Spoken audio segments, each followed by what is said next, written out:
Bismillahirrahmanirrahim. Assalamualaikum warahmatullahi wabarakatuh. Alhamdulillah Rabbil alamin.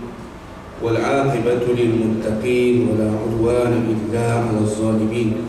Wassalatu wassalam 'alal mab'uts rahmatan lil alamin, sayyidina wa habibina wa syafi'ina wa zukhrina wa maulana Muhammadin al-amin wa ala alihi wa sahbihi wa man da'a bida'watihi wa tamassaka bi sunnatihi wa jahada bi jihadihi wa sara ala nahjihi wa nahjihi ila yawmin la rayba fihi.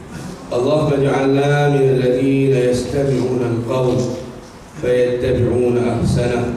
Allahumma iftah 'alaina futuhal 'arifin وارزقنا فهم النبيين وحفظ المرسلين وإلهام الملائكة المقربين بجاه سيدنا محمد خاتم النبيين. رب اشرح لي صدري ويسر لي أمري واحلل عقدة من لساني يفقهوا قولي واجعل لي وزيرا من أهلي ولا حول ولا قوة إلا بالله العلي العظيم. أما بعد. Alhamdulillah yang dimuliakan Tuan Pengacara Majlis, Melengkap Pengurusi, seterusnya tuan-tuan dan puan muslimin muslimat, para sahabat sahabiah yang dirahmati Allah Subhanahu wa taala. Alhamdulillah, pertama kali kita bertemu dalam kuliah zuhur kita di bangunan pengurusan MBS ini. Mudah-mudahan pertemuan kita Allah limpahkan dengan hidayah dan taufik dan ganjaran pahala yang sangat mulia, dan diberi kita pengampunan dosa-dosa, diangkat derajat kita, diangkat mudarat daripada menimpa kita, serta dia berikan kita insya-Allah keafiatan, keselamatan yang berterusan, yang sempurna untuk diri kita, dunia kita, agama kita dan akhirat kita insya-Allah. Semua itu diperolehi oleh kita bila kita duduk dalam majlis yang disukai Allah, majlis yang disukai oleh Rasulullah sallallahu alaihi wasallam, iaitulah majlis ilmu. Kerana dengan kita duduk dalam majlis ini, kita dapat bermacam-macam faedah. Pahala dapat, rahmat kasih sayang Allah dapat, dan ilmu, hidayah, pedoman, petunjuk, panduan pun kita boleh mendapatkannya di dalam majlis ini. Tuan-tuan dan puan-puan, tajuk kita pada tengah hari ini amanah. Amanah sebenarnya adalah merupakan jenama yang ditampilkan oleh baginda Nabi kita, brand Islam, brand yang ditampilkan dan ditonjolkan oleh Sayyidina Rasulullah sallallahu alaihi wasallam tak kala dia belum lagi jadi Nabi, sebelum dia jadi Nabi, sebelum dapat wahyu, tapi dia dah bawa satu momentum, satu yang dikatakan fenomena baru, di mana dia terkenal dengan sifat Amin yang membawa gelaran Muhammad Al-Amin. Walaupun dia ini belum lagi diterimakan wahyu daripada Allah Ta'ala, belum sampai ke dia, belum lagi jadi Nabi, belum lagi jadi Rasul, baru kanak-kanak, tapi sudah dikenali dalam masyarakat dia. Abu Jahal, Abu Lahab, Abu Sufyan, semua panggil dia Al-Amin, sebab dia bawa satu jenama yang tak ada pada zaman jahiliah, iaitulah amanah. Amanah. Tuan-tuan dan puan-puan yang dirahmati Allah, inilah dia yang kita nak bincang dalam bertugas. Makna tugas kita nombor satu ialah sepanjang waktu, bukan hanya 8 jam, iaitulah tugas sebagai hamba Allah Subhanahu wa taala. Di antara cara tuan-tuan dan puan-puan sekalian, dikatakan yang digariskan oleh ulama sufi, rasa muraqabah. Yang rasa inilah yang menjadikan manusia menghargai ataupun menjaga amanah. Muraqabah, merasakan diri di CCTV kan oleh Allah Ta'ala. Muraqabah, diawasi, dipantau. Oleh siapa? Oleh Allah Ta'ala. rasa itulah yang akan mewujudkan ihsan, akan mewujudkan rasa kasihan belas, rasa kebaikan yang akan timbul dan terbit daripada rasa muraqabah itu. Itulah Nabi SAW bila ditanya oleh Jibril, mal ihsan, apa dia itu ihsan? Kebaikan, apa dia itu baik, apa itu kebajikan? Nabi SAW jawab, an ta'budallah ka'annaka tarahu fa in lam takun tarahu fa innahu yarak. Ihsan, Nabi kata, ialah rasa bila kita jadi hamba Allah ini, rasa bahawa kita ini sedang dilihat, sedang melihat Allah Ta'ala. Kalau tak mampu rasa itu, rasa yang kedua Nabi bagi opsi pilihan, rasa seumpama kita dipantau dan dilihat oleh Allah Subhanahu wa ta'ala. Maka dengan rasa itulah akan jadi kita hamba yang berjaya. Qad aflahal mu'minun. Allah Ta'ala berfirman, telah berjayalah, sesungguhnya telah berjayalah orang yang beriman. Salah satu cirinya solat, khusyuk, jaga, yang jaga kemaluan, jaga maruah. Yang ketiganya disebutkan wallazi lahum li amanatihim wa ahdihim ra'un. Mereka yang nak jadi berjaya di sisi Allah Ta'ala ialah mereka-mereka yang menjaga amanah dan janji-janji mereka. Ra'un, menjaga, pengembala. Daripada perkataan ra'i. Ra'i itu ialah pengembala, penjaga kambing, pengembala kambing. Kita bukan pengembala kambing, bukan pengembala kita kata lembu, tapi pengembala amanah dan janji. Allah sifatkan orang yang berjaya, qad aflahal mu'min, qad aflahal mu'minun, setelah berjaya orang yang beriman. Siapa cirinya? Salah satu daripada cirinya ialah mereka-mereka yang memelihara dan menjaga amanah dan janji mereka. Wa ahdihim ra'un. Tuan-tuan dan puan-puan yang dirahmati Allah Subhanahu wa ta'ala, dalam hadis Nabi SAW bersebut, adil amanata liman itamanaka, kamu kenalah berikan amanah kepada orang yang amanah, wala takun man khanaka, jangan kamu jadi orang yang mengkhianati amanah. Amanah kita sebagai pekerja, amanah kita sebagai hamba Allah, amanah kita sebagai ibu, sebagai bapa, amanah kita sebagai suami, semua itu adalah merupakan sesuatu yang berat. Sebab tu ada disebutkan 3 perkara kita tak boleh minta sebab dia amanah yang berat. Satu, dia kata isteri, terus minta tunggu dia Tuhan hantar main bagi kita. Dah ada seorang, jangan duk galak-galak minta jadi 2. Pasal apa? Kalau dia bagi tak apa, jangan minta. Pasal berat amanah. Nak didik seorang pun bukan senang. Ni tambahlah nak nikah 2, 3, 4. Nak bagi lurus yang satu tu pun ambil masa lama. Gaya nak lurus, ditambah lagi seorang. Dia amanah, jangan minta, dia kata. Tapi kalau diberikan, jangan tolak. Jangan tolak kalau diberi. Pasal dia rezeki. Pasal dia rezeki. Itu satu. Yang kedua, dikatakan juga anak jangan minta, tapi kalau diberi jangan tolak sebab rezeki. Siapa dia kata jangan minta? Sebab kalau kita minta amanah berat, takut tak mampu nak jaga, takut tak mampu nanti. Ya ayyuhallazina amanu qu anfusakum wa ahlikum nara. Kita nak jaga amanah anak pinak, jaga dirimu dan anak pinakmu daripada menjadi bahan api dalam neraka Allah, bahan bakar. Jadi jangan duk minta kat Tuhan. Kalau Tuhan bagi, alhamdulillah rezeki, jangan tolak, jaga elok-elok. Kalau dia tak bagi pun alhamdulillah, adalah pasal itu dia tak mau bagi kita berat dan beban. Itu semua adalah anugerah. Yang ketiga, harta. Kalau dia bagi, terima, jangan tolak pasal rezeki. Kalau tak ada, jangan duk minta sebab dia amanah. 2 soalan nak ditanya pasal harta. Daripada mana dia dapat, ke mana dia belanjakan. Maka tuan-tuan, itu 3 perkara yang disangkut paut dengan amanah. Nah, begitulah juga kita dalam bekerja, dalam bertugas, sama ada tugas apa pun umum, tugas sebagai hamba Allah, tugas sebagai suami, sebagai isteri, tugas sebagai pekerja staf, di mana-mana syarikat, di mana-mana company, maka kita kena menjaga. Ini brand Nabi tunjuk kepada kita. Dia kerja dengan Khadijah, dia kerja dengan siapa pun, dia bawa amanah ini. Dan perkara amanah ini Nabi kaitkan dengan agama. La dina liman la amanatalah.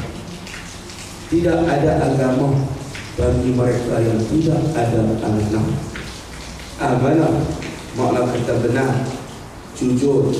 Amanah ni makna kata sesuatu yang kita buat itu pelihara, tidak kita khianat.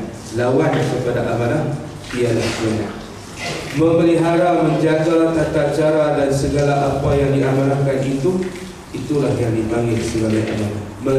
Menepati apa yang diminta, melebihkan lagi, itu adalah termasuk dalam perkara amanah. Menjaga, bahkan kalau terambil dipulangkan, kalau terkurang ditambah.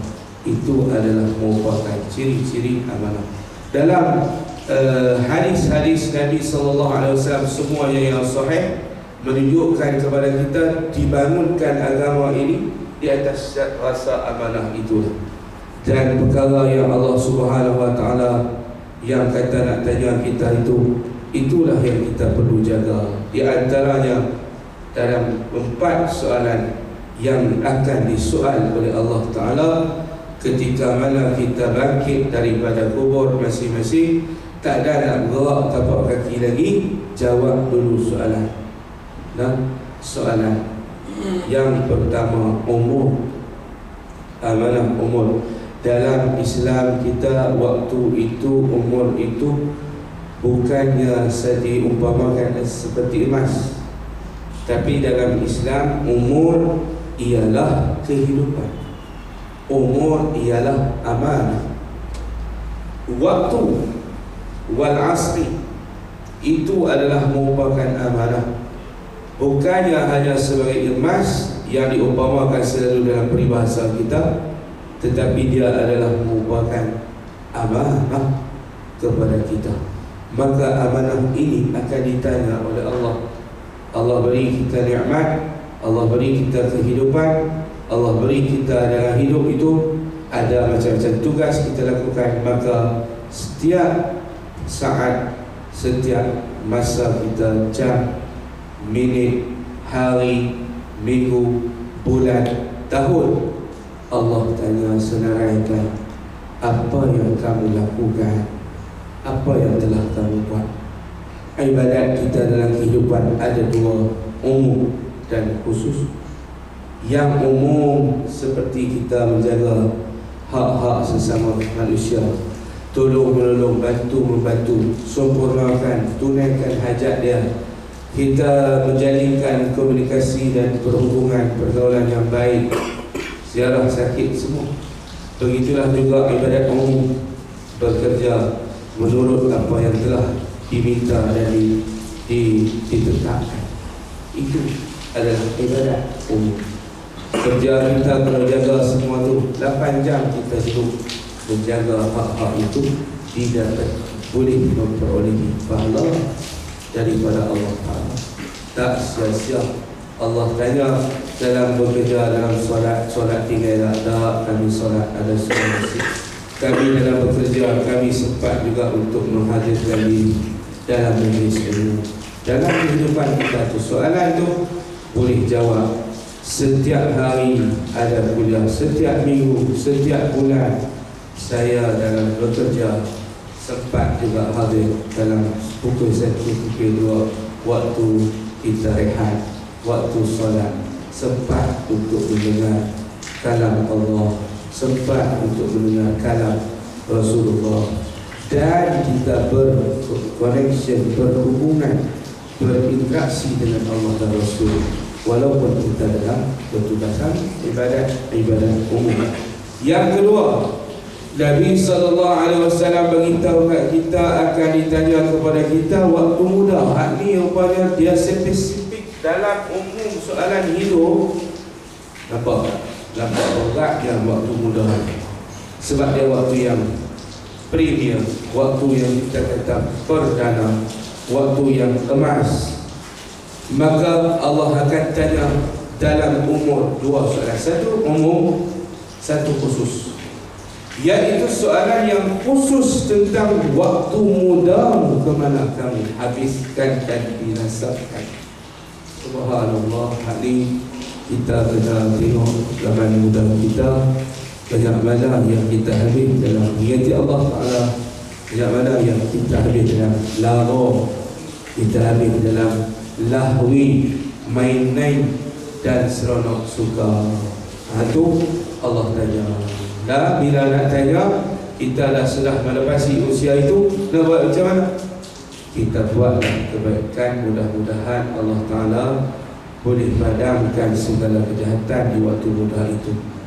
Sebab itulah kita dituntut untuk taubat dan menjalinkan, menganyam kembali segala keterlanjuran kita, segala ketidakbaikan kita itu ditampung balik bila kita sudah dewasa. Masa muda ni kata Maulana Ilyas, dia seorang pengasas kepada gerakan tabligh. Dia kata kita kat pergi syurga ni ada dua sayap. Ni cakap dengan orang Mas ni sayap lah. Dia dah sayap tak boleh lah, kita nak tawang. Nak tawang pergi syurga pun kena pakai sayap dia lah. Dua sayap Maulana Ilyas sebut dan Al-Quran bersebut. Sayap yang pertama ialah Al-Khawf, takut. Sayap takut, gerun, bimbang. Sayap yang kedua dikatakan Ar-Raja, harapan, baik sangka kita dengan Allah, harap kita kepada Allah. Dua sayap inilah kita nak kena terbang pergi ke syurga kita. So nak mengaplikasikan dua rasa ini, rasa takut dengan rasa harap ni macam mana? Maulana Ilyas kata waktu muda itu kita kena pakai sayap takut bagi banyak. Yakni rasa takut kena bagi banyak waktu muda. Waktu yang kita kata remaja yang Tuhan nak tanya tu, kena bagi banyak.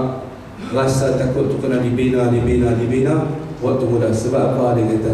Sebab rasa waktu muda kalau tak ada rasa takut, tak dikembangkan dan dibiarkan rasa takut itu di dalam kalbu kita, macam-macam koleksi dosa akan diisi dalam akaun kita.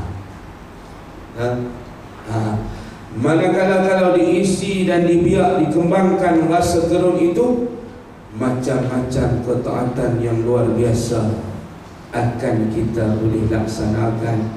Kerana waktu itu tenaga cukup, riang cukup, handsome cukup, semua cukup waktu perdana dalam hidup insan. Sebab itulah Allah Ta'ala nak tanya dua soalan tentang umur. Satu umum, satu khusus. Waktu mudamu, ke mana kamu habiskan amanah waktu muda itu? Bagaimana kita habiskan? Allah tanya. Maka yang kedua dikatakan Raja, dia kata pakai waktu tua, waktu dewasa, waktu kita sudah umur emas ke perak ke, warga emas ke warga perak ke. Pakai waktu tua itu, waktu warga emas. Sebab apa? Dia kata tidak mahu mewujudkan putus asa. Dia kata mau kalau kita duk tua-tua duk pakai takut banyak sangat, akan wasak pula orang tua itu daripada mengharapkan rahmat Allah. Dia nanti akan jadi putus asa daripada rahmat Allah. Maka dia kata, dia sarankan berdasar kepada pengalaman dia, dia kata rasa takut inilah yang perlu dipakai, banyak dipakai oleh orang-orang muda dewasa. Dan rasa harap ini Kita dia kata orang-orang yang sudah dewasa dan tua, yang tidak punya tenaga lagi, tidak punya kekuatan, hanya punya harapan, hanya punya impian, hanya punya yang kita kata impian, harapan agar Allah ampunkan dosa-dosa kita.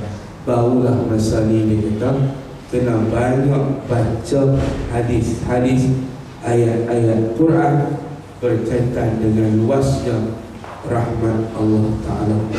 Ini kalau pandai kita pasang, berjaya. Tapi kalau silap pasang, nah, waktu muda duk pergi pasang, saya harap banyak, saya takut tak ada Jahannam, tak ada nak tua, dah tinggal dunia, maka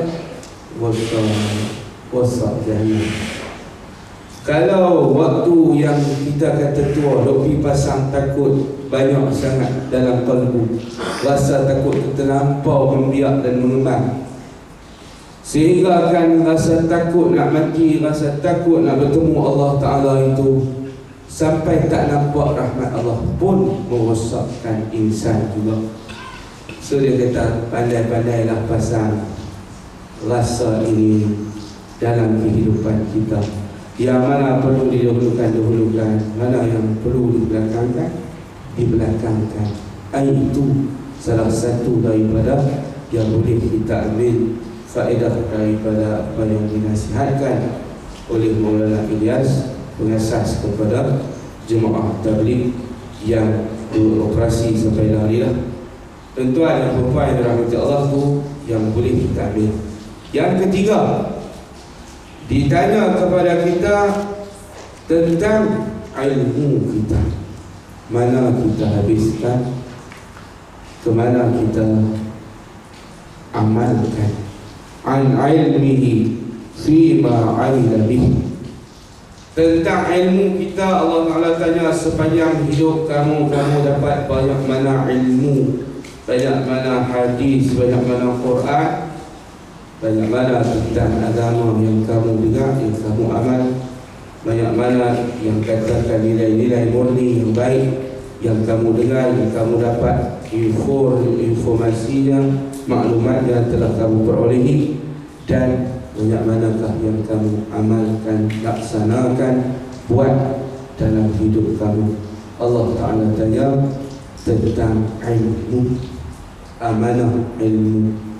Satu, kalaulah orang yang baca hadis tentang ahli ilmu, kedudukan mereka seperti bulan, manakala Habib pula seperti bintang. Itu kata Habib Abdullah Al-Haddad tak boleh kategori masuk dalam bulan untuk dalam perumpamaan Nabi itu kalau seorang yang ada ilmu itu tidak beramal. Duduk dalam otak dia saja, tak nampak dalam bentuk produk, tidak dibuat dalam bentuk menghasilkan kerja. Nak nilai macam mana kata Habib Abdullah Al-Haddad seorang kerja orang berilmu dengan kerja orang yang tidak berilmu itu dinilai bila ada pekerjaannya. Orang yang berilmu solat dengan orang yang tak berilmu solat, solat itulah yang akan dinilai amalan. Bermakna dia kata kalau orang yang ada ilmu tak beramal, dia tidak akan dapat apa-apa kemuliaan pun, baik di sisi Allah Ta'ala, baik di dunia, tak akan nampak apa-apa. Sebab apa? Sebab dia tidak tunjukkan mana dia produk daripada ilmu dia tu. Seredik dia ilmu dia tu, mana dia hasilnya. Dia tengok kualiti tak kualiti kerja, bila kita buat, bila kita tunjuk, bila kita laksanakan, baru boleh dinilai. Maka orang yang berilmu tidak melakukan apa yang dia lakukan, yang dia pelajari, yang dia dapat, makna kata dia pun tidak mendapat kemuliaan di sisi Allah Ta'ala. Yang duk dapat kemuliaan di sisi Allah Ta'ala ialah mereka yang berilmu dan beramal. Sebab itu diumpamakan orang yang ada ilmu ini tapi tidak beramal umpama jarum telanjang dia, tapi duk bagi orang pakai baju tutup orang. Dia tu telanjang. Orang alim yang duk bagi orang pakai baju tapi dia sendiri tak pakai baju, makna dia tak beramal. Diumpamakan seperti jarum. Adakah jarum pakai baju? Tak. Semua jarum isi patcek ke jarum biasa kita guna, semua telanjang. Tetapi dialah yang bagi orang lain boleh pakai baju jarum. Maka orang alim yang tak beramal, kita termasuklah kita seperti jarum telanjang diri sendiri, tetapi orang lain kita tutup mereka. Satu amalah ilmu kita dalam bekerja kita, dalam bertugas kita, ilmu yang kita dapat, ilmu yang kita ada itu amalkanlah, kerana ianya akan disoal oleh Allah Ta'ala. Yang keempat, Nabi SAW harta, hal kita sebut tadi itu, an malihi, mal, mal, harta, duit ringgit, makna kata kebendaan apa saja material yang ada pada kita, itu pun akan disoal oleh Allah Ta'ala. Ini dua soalan Nabi beritahu. Yang pertama, min aina tasabahu, daripada mana sumbernya kamu dapat, wa fima anfaqahu, dan ke manakah kamu belanjakan. Inilah amanah. Kita main kerja, kita main cari duit di sini, cari pendapatan, cari sumber kewangan, cari mal lah tu. Kerja sampai tinggal nak bini cari mal, nak cari mal tu, maka dapat sumbernya itu. Kalau tidak amanah, makna kata dia boleh jadi syubhah, dia boleh jadi haram. Maka sebab itulah kita kena ingat hadis ini. Allah Ta'ala nak tanya kita, daripada mana kita dapat, ke mana kita belanjakan. Dalam kalau kita jaga amanah, kita dapat cara dengan yang baik, cara yang halal. Nabi SAW kata yang haram ini jangan kita ingat babi saja, jangan ingat arak saja, jangan ingat riba saja. Haram juga boleh jadi bila kita mensia-siakan amanah dalam kita bekerja, dalam kita bertugas. Makna kata kalau kita ada di sana unsur-unsur yang kita panggil sebagai mengilat dan sebagainya, itu pun dibawa masuk dalam perkara harta yang haram, akan menghilang keberkatan dalam kehidupan kita.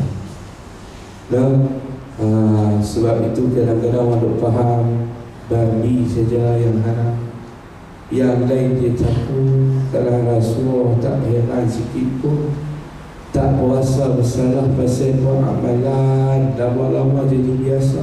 Allah bisa tegal biasa, mengumpat, Allah bisa tegal biasa, tak rasa berdosa, tapi nampak hak pelik-pelik berdosa. Imam Ghazali kita kalau nampak orang alim pakai cincin emas, oh dia rasa berdosa sangat. Padahal dia tiap hari dia mengumpat orang, dia tak rasa berdosa. Pasal apa? Pasal dia duk ingat benda tu dah jadi tak dosa. Maka tuan-tuan dan puan-puan, hak ni, amanah ni lah yang kita kena jaga, yang kita akan ditanya oleh Allah Ta'ala perolehi sumber. Nabi beri ingatan yang keras dengan hadisnya yang masyhur, bila kata masuk dalam harta, dia akan jadi darah daging, dia akan jadi daging kita, dia akan jadi badan kita darah. Sebab kita akan makan daripada harta itu, kita akan guna daripada harta itu. Nabi kata kullu lahmin abata min haramin fannahu awla bih. Setiap daging yang tumbuh daripada pendapatan dan sumber yang haram, maka neraka lah yang paling awla untuknya, aula untuknya, aula utama dan layak sesuai untuknya, munasabah relevan untuknya. Na'udzubillah min zalik. Jadi sajuk itulah yang kita nak jaga sangat dalam bab ini, kerana dia membawa ke situ. Soalan yang kedua, Tuhan tanya, wa fima anfaqahu, ke manakah dibelanjakan? Nak belajar ke mana duit ringgit kita tu pun Tuhan tanya. Kalau belanja pada jalan yang haram-haramlah. Tapi kalau belanja pada yang benar, dapat elok, dibelanja pada tempat yang tak elok pun jadi masalah, beban kepada kita. Kerana kita tidak bebas. Sebab itulah dalam satu hadis lagi Nabi sebut, ad-dunya jannatul kafir lil mu'min. Yang kata syurga dunia untuk orang kafir, dunia syurga dunia, syurga bagi kafir, tapi dia merupakan penjara, sijnun nar. Dikata penjara sijnun lil mu'min, penjara bagi orang-orang yang beriman. Sebab dah dapat halal, tak boleh nak belanja ikut suka, masih ada peraturan, masih ada undang-undang yang perlu kita patuhi. Apa dia? Dapat elok belanja pun pada yang elok, dapat elok belanja tak elok pun kena jawab. Tak boleh jawab, masuk neraka hak betul-betul itu yang. Hal inilah yang kata orang beriman tak bebas sebebas-bebasnya duduk atas dunia ni. Sebab dunia adalah pentas ujian. Nak tengok siapa yang betul, siapa yang dusta, siapa yang betul-betul yang kita kata ikhlas, yang betul-betul jadi hamba Allah, siapa yang jadi hamba kepada dunia. Maka di situlah Allah nak nilai dan tengok. Maka dia uji kita, tak macam orang lain yang tidak beriman, ikut suka nak buat apa dengan duit daripada dapat, sumber pun tak peduli, dan mana daripada nak belanja pun tak peduli, tak terikat. Maka mereka terus dalam neraka, tak tanya lah soalan-soalan. Ini dikatakan tanpa hisab. Masuk neraka tanpa hisab pun ada, masuk syurga tanpa hisab pun ada. Terus saja. Maka sebab itulah tuan-tuan dan puan sekalian, tajuk ini kita bincang, mudah-mudahan beri manfaat kepada kita. Ayatlah sekali Allah SWT berfirman, ya ayyuhallazina amanu inna Allaha ya'murukum an tu'addul amanati ila ahliha wa idza hakamtum bainan nas an tahkumu bil adl. Allah perintahkan kita untuk memberikan amanah kepada ahli-ahlinya, yakni memberikan amanah, yakni dalam maksudnya yang maksud ayat di sini ialah amanah untuk memegang urusan kita. Jadi ketua kita, jadi pada ulil amri kita ialah kepada mereka yang amanah. Dan apabila nak berhukum, wa iza hakamtum bainan nas, bila kamu nak berhukum sesama manusia, hukumlah dengan adil. An tahkumu bil adl, innallaha ni'ma ya'idukum bih. Sesungguhnya Allah Ta'ala memberikan nasihat kepada kamu. Sesungguhnya Allah Ta'ala itu maha perkasa lagi maha bijaksana. Maka tuan-tuan dan perempuan, itulah di antara beberapa perkara yang boleh kita sama-sama bicara dalam keterbatasan waktu yang ada ini. Moga-moga yang baik kita jadikan sebagai panduan, yang salah silap jadikan sebagai sempadan. Mohon maaflah atas segala ketidakbetulan fakta dan sebagainya. Salah silap itu datang dari diri saya, daripada bisikan syaitan. manakala yang baik yang benar daripada Allah Subhanahu wa Ta'ala. Itu tuan puan rumah lagi dapat sikit ada dia panggil kecemasan, no? Panggil nak baca doa daripada buat makan-makan tadi di bahagian buatan EOC ke apa-apa. Makan tadi dia kata berani bukit Batu Pahat. Bila kita jadi ustaz kata langkah kaki kiri kanan baru sampai. Jadi sampai boleh makan dulu. Makan lewatlah sikit dekat tubuh. Jadi minta maaf lah. Wallahu ta'ala a'la wa a'lam. Ya? Siap.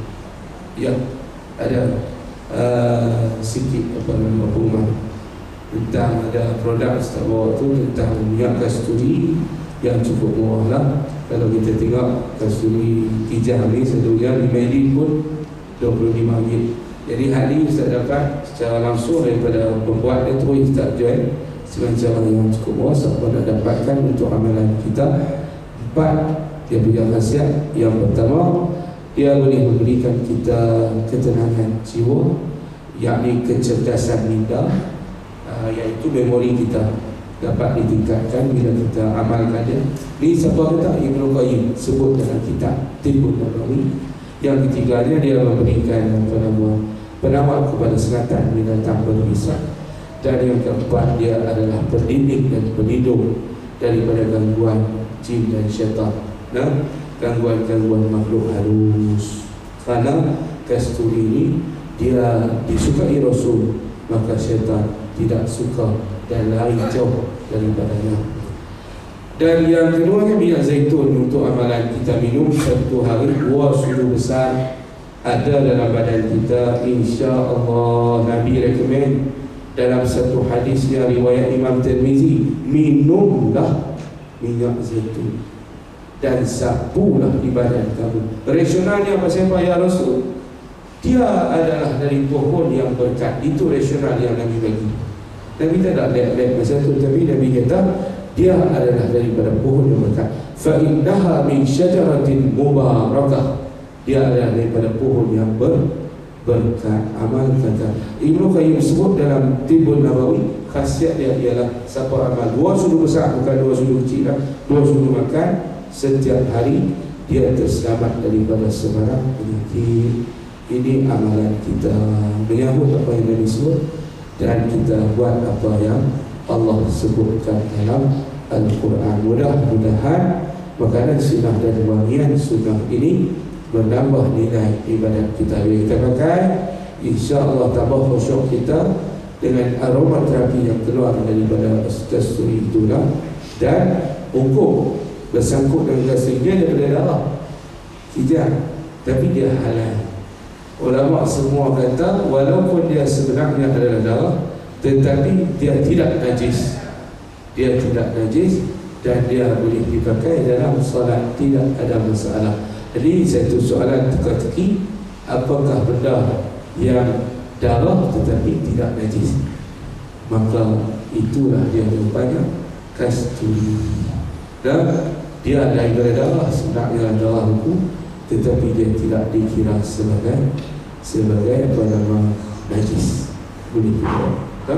Wallahu ta'ala a'la wa a'lam. Bismillahirrahmanirrahim. Allahumma anfa'na bima 'allamtana wa 'allimna ma yanfa'una. Allahumma zidna 'ilma warzuqna fahma. Allahumma awlina bil 'ilmi wa zayyinna bil 'ilmi wa akrimna bil taqwa wa jamilna bil 'afiyah. Allahumma inna na'udzu bika min 'ilmin la yanfa' wa min du'a'in la yusma' wa min nafsin la tashba' wa min qalbin la yakhsha' wa na'udzu bika min ha'ula'i al-arba'. Ya Allah, ya Tuhan kami, lindung kami daripada ilmu yang tidak bermanfaat, pada doa yang tidak pernah kau dengar, pada nafsu yang tidak pernah diam, daripada qalbu yang tidak pernah khusyuk. Lindung kami keempat-empat perkara ini ya Allah. Wa sallallahu ala sayyidina Muhammad walhamdulillahi rabbil alamin. Subhanakallahumma wa bihamdika asyhadu an la ilaha illa anta astaghfiruka wa atubu ilaik. Dengan itu saya ucapkan dan kita ucapkan terima kasih kepada yang berbahagia Ustaz ataupun tempoh yang dibagikan. saya berikan agak pendek tapi cukup padat. InsyaAllah di lain masa dan ketika kita akan bersama lagi dengan Ustaz.